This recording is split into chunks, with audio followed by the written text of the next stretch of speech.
আজি আমি আলোচনা কৰিম এক্সাৰসাইজ 2.3 কোৱেশ্চন নম্বৰ 1 ইয়াত আমাক বহুপদ দিয়া আছে আৰু কৈছে কি তলৰ বহুপদৰে হৰণ কৰিলে পোৱা ভাগশেষ নিৰ্ণয় কৰা ৰোমান সংখ্যাৰ 1ত এইটো এটা বহুপদ দিয়া আছে এই বহুপদটোৰে তুমি এই ডাঙৰ বহুপদটো হৰণ কৰিব লাগিব আৰু যোনটো ভাগশেষ ওলাব এইটো আমাৰ হ'ব কি ফাইনাল আনসাৰ এনেকুৱা বহুত কেইটা আছে কিন্তু এই যোনটো বহুপদ তোমালোকে দেখা পাই আছা এইটো ফিক্সডে থাকিব কেৱল এইবিলাক বহুপদ তোমাৰ চেঞ্জ কৰি দিয়া থাকিব তো ৰোমান সংখ্যাৰ 1টো আমি চাম প্ৰথম অৱস্থাতে ইয়াতে সলিউশনত আমি কি লিখিম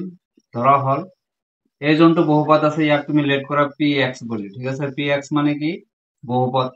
তো ইয়াতে আছে তোমার কি x power cube plus 3x square plus আছে 3x প্লাস 1 এতিয়া সো তোমাক দিয়া আছে কোনটো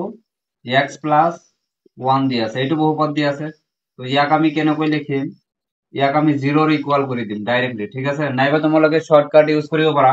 যোনটো বহুপদ আমাক দিয়া থাকিব এই বহুপদটোৰ লগত সোৱা যোনটো তোমাৰ প্লাস চিহ্ন থাকিলে আমি জাস্ট হেতু কি কৰিব লাগে চিহ্নটো উল্টাই দি হৰণ কৰি দিলে হৈ গল নাইবা বহুপদৰ x ৰ ঠাইত বহাই দিলে তোমাৰ কাম হৈ গল নাইবা তুমি এনেকৈ কৰিব পাৰা x + 1 তোমাক দিয়া আছে ইকুয়াল টু 0 কৰা ইয়াৰ পৰা তুমি x ৰ মানটো ওলাই লোৱা কি আহিব -1 এতিয়া তুমি কি কৰা এই যোনটো বহুপদ আছিল যত যত x আছে -1 বহাই দিয়া তো ইয়াতে -1 হ'ব x পাওয়ার কিউব আছিল তো -1 পাওয়ার কিউব আহিব প্লাস 3 ইনটু x মানে কি হ'ব -1 স্কয়ার আছে স্কয়ার দি দিয়া 3 ইনটু কি আহিব -1 আহিব প্লাস হ'ব তোমার কি 1 এইখিনি -1 পাওয়ার কিউব কৰিলে তোমার কি হ'ব -1 এ হ'ব ঠিক আছে কারণ -1 ইনটু -1 ইনটু যদি -1 কৰা মাইনাস মানে প্লাস আহিব তো প্লাস 1 হ'ব আকৌ তুমি -1 মাল্টিপল কৰিব লাগিব প্লাস মানে কি আহিব -1 এ আহিব গতিকে ফাইনালি তুমি ক'ব পাৰা কি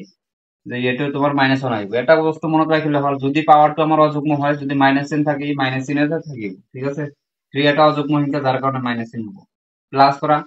-1 স্কয়ার সো ইয়ার পাওয়ারটো যুগ্ম সংখ্যা গতিকে এই মাইনাস চিহ্নটো কি হ'ব +1 হৈ যাব ঠিক আছে 1 স্কয়ার মানে -1 ইনটু -1 কৰা মাইনাস মানে প্লাস হ'ব এইটো বস্তু তাৰ মানে মাইনাস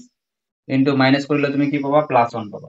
এতিয়া 3 ইনটু 1 কৰিলে তুমি কিমান পাবা 3 পাবা ইফালে সোয়া প্লাস মানে -3 ইনটু 1 কৰিলে 3 প্লাস তোমাৰ ইফালে কি হ'ব 1 এতিয়া যদি আমি লক্ষ্য কৰো ইয়াতে সোয়া 3 এর আগত প্লাস চিহ্ন আছে এটার আগত প্লাস চিহ্ন এটার আগত কি মাইনাস গতিকে এইটো ক্যান্সেল করা 1 এর আগত প্লাস আছে 1 এর আগত মাইনাস আছে এইটো ক্যান্সেল হ'ব থাকিব কি 0 তো ইয়াৰ পৰা আমি লিখিব পাৰিম কি যেটাকে ভাগশেষ ইয়াৰ ভাগশেষ কিমান আহিছে লাস্টৰ যোনটো তুমি পালা সেইটো তোমাৰ ভাগশেষ তো এইটো 0 ভাগশেষ আমাৰ 0 এইটোই হ'ব কি আমাৰ ফাইনাল আনসাৰ এতিয়া সোয়া ৰোমান সংখ্যা 2 আমাক দিয়া আছে x - 1/2 বহুপদটো আমি ধৰি লৈছো let px = এইটো যোনটো বহুপদ আছে এতিয়া সোয়া আমি কি কৰিম তো x - 1/2 ক আমি কি কৰিম ইকুয়াল টু 0 ৰ ইকুয়াল কৰিম ইয়াৰ পৰা x ৰ মানটো কি আহিব 1/2 আহিব মাইনাসত আছিল প্লাসত আহিব এতিয়া সোয়া যত যত তোমাৰ কি আছে x আছে তুমি কি কৰা 1/2 বহাই দিও তো x পাওয়ার কিউব মানে কি হ'ব 1/2 হোল পাওয়ার কিউব আহিব প্লাস 3 ইনটু x স্কয়ার মানে 1/2 স্কয়ার আহিব প্লাস 3 ইনটু x মানে 1/2 হ'ব প্লাস হ'ব তোমার কি 1 এতিয়া সো 1 পাওয়ার কিউব মানে কি হ'ব 1 এ হ'ব 2 পাওয়ার কিউব মানে 8 হ'ব প্লাস তোমার ইফালে 3 ইনটু 1 মানে 1 হ'ব আকৌ 1 পাওয়ার কিউব মানে তোমার কি হ'ব 1 এ হ'ব 1 স্কয়ার মানে 1 2 স্কয়ার মানে কি হ'ব তোমার 4 আহিব প্লাস আছে প্লাস লিখা 3 ইনটু 1 মানে কি হ'ব 3 আৰু 2 as it is plus 1 ইয়াতে সো এইটো 3 তোমাৰ কাৰ লগত পূৰণ হৈ আছে 1 ৰ লগত গতিকে এইটো একচুয়ালি ইয়াতে হ'ব নেক্সট স্টেপত আমি এইটো কৰিম ইয়াতে আমি এলসিএম লব লাগিব তো এলসিএম কিমান আহিব 8 আহিব সোয়া 2 দি তুমি 8 ভাগ কৰিব পাৰা আকৌ 4 দি তুমি 8 ভাগ কৰিব পাৰা 8 আকৌ 8 ৰ ভিতৰতো কি ভাগ যায় গতিকে আমাৰ এলসিএম টো কিমান আহিব 8 আহিব তো তুমি 8 লিখি লোৱা এতিয়া সোয়া 8 8 ৰ ভিতৰত কিমান বাৰ যাব 1 টাইমস সেই 1 ৰ তুমি কি কৰা এইটো 1 মাল্টিপল কৰা 1 ইনটু 1 মানে কি হ'ব 1 প্লাস আছে এটাতে লিখা 3 ইনটু 1 মানে কি হ'ব 3 4 8 এর ভিতৰত কিমান বাৰ যাব 2 টাইমস তো 2 ইনটু 3 কৰিলে তুমি কিমান পাবা 6 পাবা প্লাস as it is এতিয়া এই 2 তোমাৰ 8 এৰ ভিতৰত কিমান বাৰ যাব 4 টাইম যাব সেই 4 দি তুমি 3 মাল্টিপল কৰা কিমান পাবা 12 প্লাস আছে ইফালে প্লাসটো লিখি দিয়া 1 ৰ তলত যেহেতু একো নাই গতিকে 8 দি ডাইৰেক্ট তুমি কি কৰিব লাগিব 1 ক মাল্টিপল কৰিব লাগিব 8 ইনটু 1 মানে তোমাৰ কিমান আহিব 8 আহিব এতিয়া সোয়া গোটেইখিনি আমি প্লাস কৰিব লাগিব ঠিক আছে তো মই ইয়াৰ পৰা ইয়াতে কৰি আছো তোমালোকে তলতলে নোট ডাউন কৰি যাবা তো গোটেইখিনি ওপৰৰ যিখিনি মান আছে তুমি প্লাস কৰি লোৱা 12 আৰু 8 মিলি তোমাৰ কিমান হ'ব 20 26 27 তো ইয়াতে হ'ব তোমার কি 27/8 ইয়াতে তোমার কাটাকাটি না যায় গতিকে আমি ডাইরেক্ট লিখিম দিয়া থেকে ভাগশেষ ডাইরেক্ট ভাগশেষটো তুমি লিখি দিয়া ভাগশেষ কিমান আহিব এই ক্ষেত্ৰত 27/8 তো এইটো আমাৰ কাৰণে কি হ'ব ফাইনাল আনসাৰ হ'ব তো ৰোমান সংখ্যাৰ থ্ৰি ছোৱা আমাক দিয়া আছে কি এক্স অনলি এক্স দিয়া আছে, গতিকে তুমি ইয়াতে ইমাজিন কৰিব পাৰা যে এক্স মাইনাস তোমাৰ কি আছে জিৰ' আছে, ইকুয়াল টু তুমি জিৰ' কৰা। তো ইয়াৰ পৰা তোমাৰ কি হ'ব এক্স বড় ডাইৰেক্টলি তুমি ধৰিব পাৰা এক্স ইকুয়াল টু জিৰ', ঠিক আছে। তো ইয়াতে তুমি কি কৰা য'ত য'ত এক্স আছে তাত তুমি জিৰ' বহাই দিয়া, তোমাৰ অ্যান্সার আহি যাব। তো প্রথম অবস্থাত এক্স পাওয়ার কিউব তার মানে জিরো পাওয়ার কিউব করে দিয়া, plus three into x square আছে তো জিরো স্কোয়ার হবো, প্লাস থ্রি ইন্টু এক্স মানে কি হবো তোমার জিরো হবো, প্লাস হবো তোমার কি ওয়ান। ইয়ার পরে চোৱা জিরো কিউব মানে জিরো হবো, থ্রি ইন্টু জিরো স্কোয়ার করলে জিরো পাবা, ইয়াতো তুমি জিরো পাবা যেহেতু মাল্টিপুল হিসাবত আছে জিরোর লগত। তো ফাইনালি আমার অ্যান্সার কিমান আহিব ওয়ান, এটাকে তুমি লিখে দিব লাগিব কি বাক হেক কিমান হবো এই ক্ষেত্ৰত ওয়ান হবো। তো এটা আমাৰ অ্যান্সাৰ। তো চোৱা ফোর নম্বরটো আমাক দিয়া আছে এক্স প্লাস পাই, তো ইয়াতে আমি লিখিম কি এক্স প্লাস পাই ইকুয়াল টু জিরো, ঠিক আছে। ইয়ার পরে এক্স এর মান আমি উলাম পাই, ইফালে যায় কি হবো মাইনাস পাই হবো। এটা যত যত তোমার কি আছে এক্স আছে তুমি মাইনাস পাই বহাই দিয়া। তো প্রথম অবস্থাতে আছে কি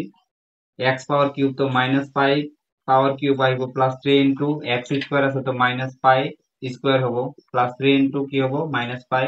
প্লাস তোমার কি হবো ওয়ান। এতিয়া চোৱা মাইনাস পাই কৰিলে তুমি কি পাবা মাইনাস পাই পাবা, ইফালে তোমাৰ কি হবো মাইনাস পাই স্কোয়ার মানে কি হবো প্লাস পাই স্কোয়ার হবো, আর লগতে তোমার কি আছে লগতে আছে থ্রি, তো কি হবো থ্রি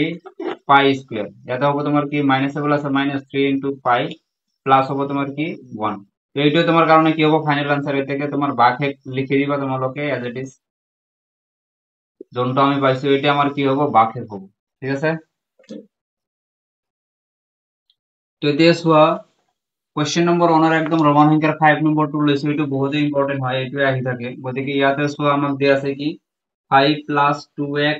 তো এইটো আমি ইকুয়াল টু কি কৰিম জিৰোৰ ইকুয়াল কৰিম 2x, এবাৰ আমি ৰাখি দিম প্লাস 5 ইকুয়াল ৰাইট হ্যান্ড সাইডত গলে হ'ব কি -5, ইয়াৰ পৰা x ইকুয়াল টু কিমান আহিব -5/2 আহিব। তো এইটো আমাৰ কাৰণে হ'ব কি x ৰ ভ্যালুটো আহি যাব।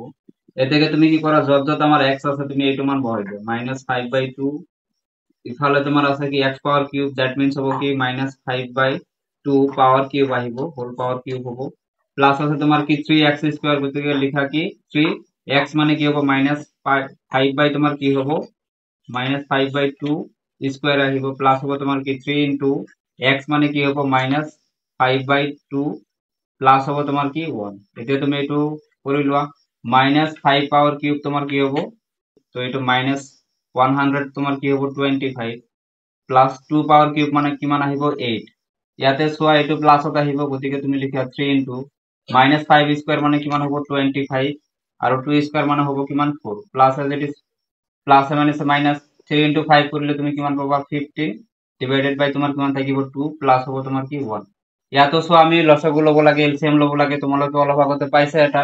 8 আছিল 2 4 আছিল 2 আছিল, গতিকে ইয়াত আবার এলসিএম কিমান আহিব 8 আহিব। তো 8 এলসিএম ললে আমার কি হবো 8 8 এর ভিতরে 1 টাইম সেই 1 এর তুমি কি করা -125 এ যদি মাল্টিপল করা -125 এ পাবা, প্লাস আছে প্লাস লিখি দিয়া 3 ইনটু তোমার কি হবো 25 এর লগত 3 যায় কি হবো পূরণ হবো। তো তুমি যদি পূরণটো করে দিয়া কিমান পাবা ইয়াতে চোৱা এটা স্টেপ আমাৰ বাড়ি যাব, তো মই শৰ্টকাট মাৰি দি আছো 3 ইনটু 25 কৰলে তুমি কিমান পাবা চোৱা 3 5 যা 15 1 ক্যাৰি 3 2 যা 6 আৰু 7, তো 75 ইয়াতে আছে, ঠিক আছে। এইটো আমি এটা স্টেপ কৰিব লাগিছিল যদিও মই কৰা নাই। তো 4 8 এর ভিতরে কিমান বার যাব 2 টাইমস, সেই 2 রে তুমি কি করা 75 ক মাল্টিপল করা, তেনেহলে কি পাবা 10 1 ক্যারি 2 7 যা 14 আর 1 মিলি তোমার কিমান হবো, তো 150 পাবা তুমি ইয়াতে ফাইনালি। কেনেকৈ পালো 152, প্রথম অবস্থা 3 দি তুমি 25 ক মাল্টিপল করিবা 75 পাবা, আকৌ 4 8 এর ভিতরে 2 টাইম যাব, সেই 2 রে তুমি কি করা 75 ক মাল্টিপল করা, তেনেহলে তুমি কিমান পাবা 150, মাইনাস আছে মাইনাস লিখা ইয়াতে। এতিয়া চোৱা 2 8 এর ভিতরে কিমান বার যাব 4 টাইম, সেই 4 দিয়ে তুমি কি করা 15 ক মাল্টিপল করা, তো 4 5 যা 20 0 2 ক্যারি 4 ইনটু 1 করা 4 আর 2 মিলি তোমার কি হবো 6, তো হবো কি 60 -60 হবো, প্লাস তুমি ইয়াতে লিখা 1 এর তলত যেহেতু 1 আছে গতিকে 8 দিয়ে তুমি ডাইরেক্ট 1 ক মাল্টিপল করা কিমান পাবা 8 এ পাবা। এতিয়া এইখিনি তুমি কি কাম কৰা ইয়াৰ পৰা তুমি এটা কাম কৰা যোনখিনি মাইনাসত আছে সেইখিনি মাইনাসৰ লগতে এড কৰা, আৰু যোনখিনি প্লাসত আছে সেইখিনি প্লাসতে তুমি এড কৰা। তাৰ মানে মই কৈ আছো কোনটো -125 এৰ লগত তুমি কি কৰা -62 প্লাস কৰি দিয়া, ঠিক আছে। ইয়াৰ পৰা আহিব 5, ইয়াৰ পৰা আহিব 8, ইয়াৰ পৰা আহিব 1, তো -100 তুমি কিমান পাবা 85। তো এইটো আমি এটা সাইডত ৰাখি -185 আৰু প্লাসৰ খিনি প্লাসত কৰা 150 এৰ লগত তুমি কি কৰা 8 প্লাস কৰা, তো তুমি কিমান পাবা 158 পাবা তলত আমাৰ কিমান চলি আছে 8 তো 8 লিখি দিয়া এইবাৰ চোৱা ডাঙৰ কোনটো হয় 185 গতিকে ৰেজাল্টটো তোমাৰ কি হতা আহিব মাইনাস হতা আহিব তো তুমি এইটোৰ পৰা মাইনাস কৰি দিয়া 185 ৰ পৰা মাইনাস কৰিব লাগে কিমান 158 এইটো মাইনাসত আছে এইটো প্লাসত আছে এতিয়া চোৱা 15 ৰ পৰা 8 গলে তোমাৰ কিমান থাকিব ইফালে হল তোমাৰ 2 আৰু হল তোমাৰ কি 5 7 থাকিব 7 লিখি দিয়া ইয়াতে তোমাৰ কিমান থাকিব 7 7 ৰ পৰা 5 গলে কিমান থাকে 2 আৰু ইয়াতে 1 1 মাইনাস কৰিলে 0 লিখাৰ প্ৰয়োজন নাই তো মাইনাস কিমান থাকিব 27/8 এতেকে আমাৰ বাকেটটো কিমান ওলাইছে চোৱা বাকেট আমাৰ কাৰণে হ'ব -27/8 তো এটা আমাৰ কাৰণে কি হ'ব ফাইনাল আনসাৰ হ'ব তো তোমালোকে এইখিনি ইৰেজ কৰি লব পৰা ধুনীয়া কৰি স্ক্ৰিনশটটো মাৰি লবা এবাৰ ভিডিওটো ভাল লাগিলে নিশ্চয় চেনেলটো সাবস্ক্ৰাইব কৰিবা থ্যাংক ইউ